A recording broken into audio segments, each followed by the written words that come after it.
Hello and welcome to Premodern White Weenie. But before we get into the video, please do like, comment and subscribe. It really helps out the channel and I really appreciate your support. White Weenie is a deck based around small, annoying and aggressive creatures. A lot of these creatures have very annoying abilities, especially protection.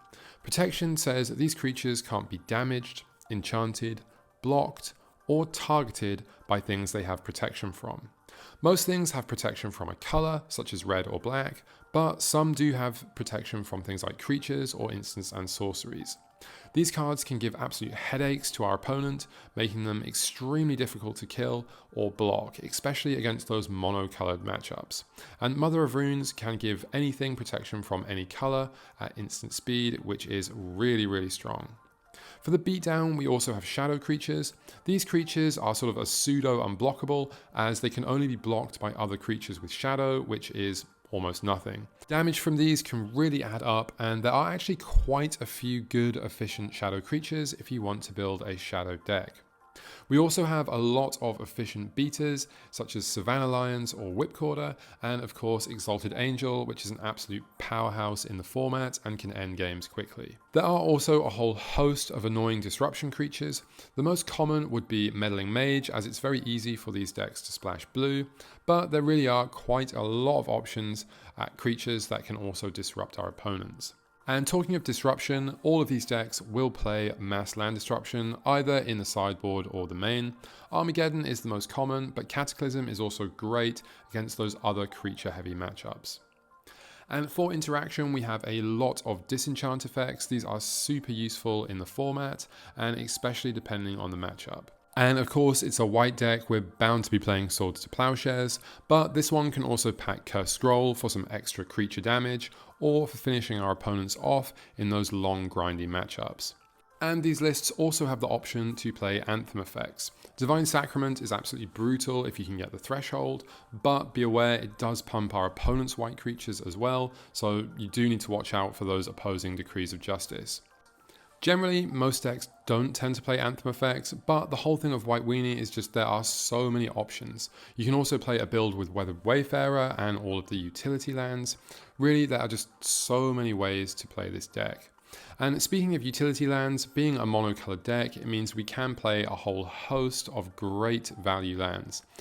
These can really all fit in our deck depending on what we're playing, and if we want to, we can also splash a bunch of other colors. Most commonly, it's blue for Meddling Mage, but it is also very common that black will get splashed as well, or a deck will play all three. There's a lot of great cards in these different colors, and many of them do synergize and work well together. Here's an example of some of the black cards, but if you'd like to check out the cleric list, then I have made a video about that on my channel. That's one of the more common combinations for black and white, as there are a lot of clerics in those colors. In the sideboard, you'll definitely want copies of Armageddon if you're not playing them in the main deck, as well as some graveyard hate and some additional artifact and enchantment hate. Worship is also super strong with all of these protection creatures, and it can just lock opponents out of the game sometimes. If you're splashing colors, of course, you'll play the key cards that those colors will want. And in our opening hands, we're looking for a mix of mana and early disruptive creatures backed by beatdown. A lot of these creatures do have disruptive elements to them, so really just any creatures will probably be fine, although some are better in certain matchups than others. And when playing it, that is just what we're trying to do. We're trying to put a clock down and just protect it while disrupting our opponent with some annoying creatures like Meddling Mage or something, while our disenchant or removal can just go to town. Eventually, if we haven't won from just chipping in, then our Cursed Scrolls or Exalted Angels will show up and hopefully finish the game off for us. If you're playing something like Armageddon in the main, then of course that will be game over against a whole range of slower and more controlling decks. If you're playing the Anthem builds, then you'll just be looking to flood the board with creatures and then just hit an Anthem and overwhelm your opponent. Against the deck, sweepers are great, particularly those that don't cause damage, as damage is prevented by protection. Big creatures, especially ones that gain life, like Exalted Angel, are also very strong, and a lot of combos, particularly those that don't use artifacts or enchantments that can be interacted with, can be quite difficult to deal with. A lot of people do tend to bring Engineered Plague in against this deck, and actually it's not really that good depending on the build you're playing. There's a lot of different creature types in this deck. Generally, the first thing you usually would want to name is Human, and then Soltari. Obviously, if they're playing a heavy Shadow build, you'd name Soltari first, but in the vast majority of builds, Human is the most common creature type. And we are absolutely an aggro deck through and through. We do use our disruptive elements to try and lock our opponents out of the game, or our late game bombs like Armageddon, but generally we're just trying to beat down and get damage in quickly. The strengths of the deck are the main deck hate. We're essentially pre-sideboarded for certain matchups. We're very good against red, and we have so many different options. The mana is also good, and it's a cheap and different deck.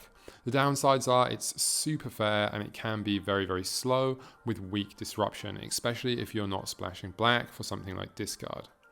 Combos can also really be a problem if you don't have that disruption. And as I mentioned before, there really are so many different ways you can build this deck, so I do recommend checking out TC decks for some different lists. This is an example of one that did well in a tournament. It's just pure mono white beatdown, small efficient creatures backed up by Cursed Scroll and Exalted Angel. Here's an example of another completely different list that splashed black that also did very, very well. So again, I really do recommend checking out TC decks. There are just too many ways to build this deck. Otherwise, thank you for watching and see you next time.